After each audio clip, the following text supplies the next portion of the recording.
X-guard is the best guard in Jiu-Jitsu, in my opinion at least. I've been in love with X-guard since I was a blue belt, and even used X-guard in an MMA fight, although I did take a pretty hard punch to my face, but I used it to get on top and got the win. I'm going to teach you all about X-guard, the basics, entries, and attacks. So what makes X-guard so good compared to other guards? Well, with X-guard, you're directly underneath your opponent's hips.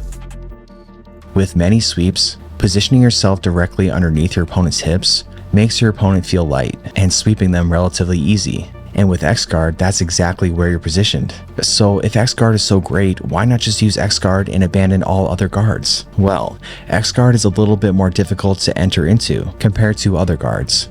It's not that it's insanely hard to enter, it's just that there's a bit more of a process involved to get there. For example, your opponent may willingly jump into your half guard, but no one's going to willingly enter into your X-guard to pass, at least not intentionally. There are a lot of ways to enter X-guard, but before we look at entries, let's look at the basics of X-guard. It's called X-guard because you position your legs in a way that looks relatively like an X. The instep of your bottom leg hooks underneath the pit of the knee, and the instep of your top leg hooks onto the thigh. It's important to apply tension with your feet so your opponent can't easily grip fight your feet and easily take your feet off of them. On the same side as your top leg, you control your opponent's other leg with your arm. Positioning that leg between your ear and shoulder will provide the most amount of control, and controlling their knee with your hand is ideal to control their leg, as you don't want your opponent to be able to turn their knee inward and kick their leg out, or press their shin down and backstep with their other leg. Directing your opponent's hands to the mat will make it more difficult for them to grip fight your feet because their hands are on the mat. Framing on their tricep will also help keep them there. All of these details provide a ton of control, and I'd consider them best practices. But Jiu-Jitsu is so variable and even chaotic, and it may not look exactly like this. It just depends on how your opponent is reacting. What we looked at is the standard X-guard, but now let's look at variations, as they're important to your overall success with X-guard. The standard X-guard controls their leg with an underhook, but you can also do the same with an overhook.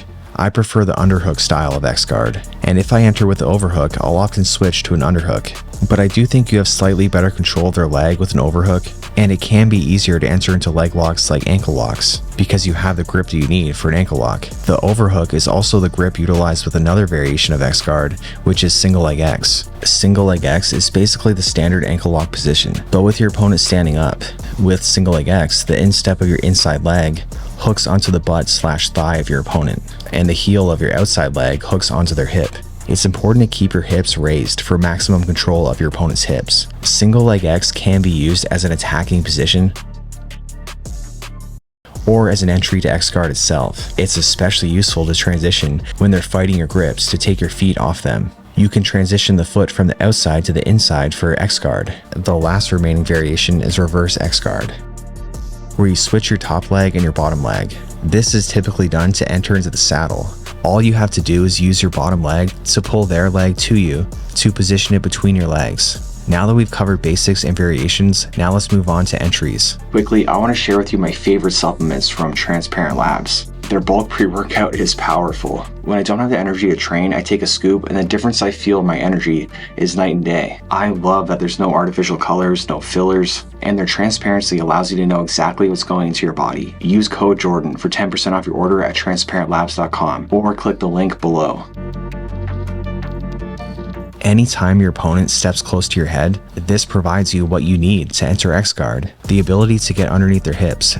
This is true from a variety of different guards, whether the passer is standing or on their knees. You simply underhook their leg as they step close to your head, and then position your legs to the inside to get your insteps onto their thigh and hip. The same is true from half guard. If you notice your opponent's knee or foot on the mat close to your head, you can underhook their leg and scoot your hips underneath them, while again also positioning your hooks to the inside of their legs.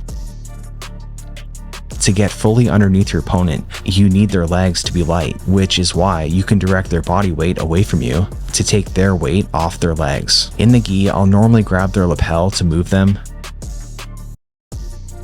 Whether it's gi or no gi, you can also push them by the armpit or their head.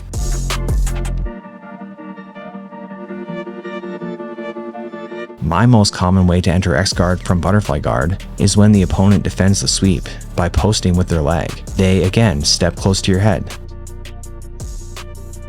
Another entry which is pretty commonly taught is doing so with double underhooks. Pulling them forward causes them to post their hands on the mat, which puts their weight on their hands and off their legs. Although this definitely works, it's not exactly easy to get double underhooks from here, but it is an entry worth knowing.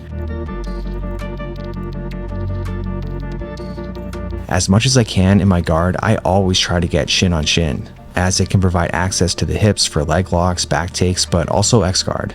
You can use shin on shin to enter right into X guard, or first into single leg X and then to X guard. It just depends how your opponent is reacting, how wide or narrow they position their legs as you enter. These are all my go-to ways to enter, but keep in mind you can enter X guard basically anytime you have the ability to get underneath your opponent's hips.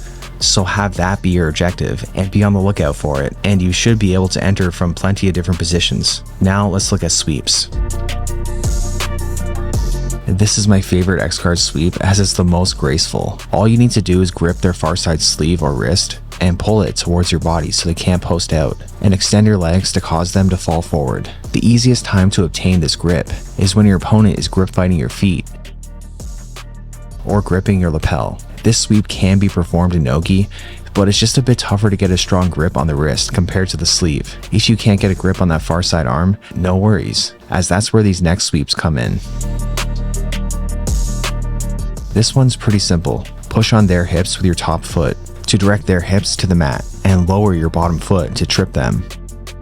The textbook way would be to hook low on the ankle, the end of the lever, but textbook isn't always necessary, as long as it gets the job done.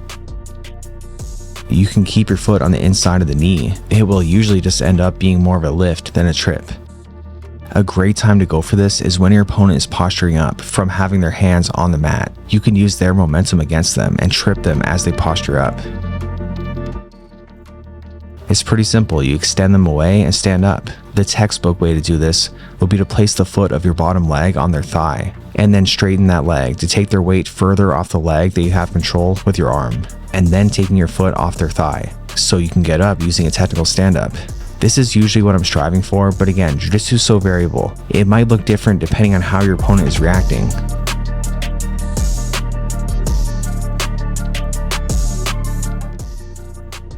I'm not sure a better term for this, so I'm just calling it a go behind, because you go from your head in front of their leg to behind their leg.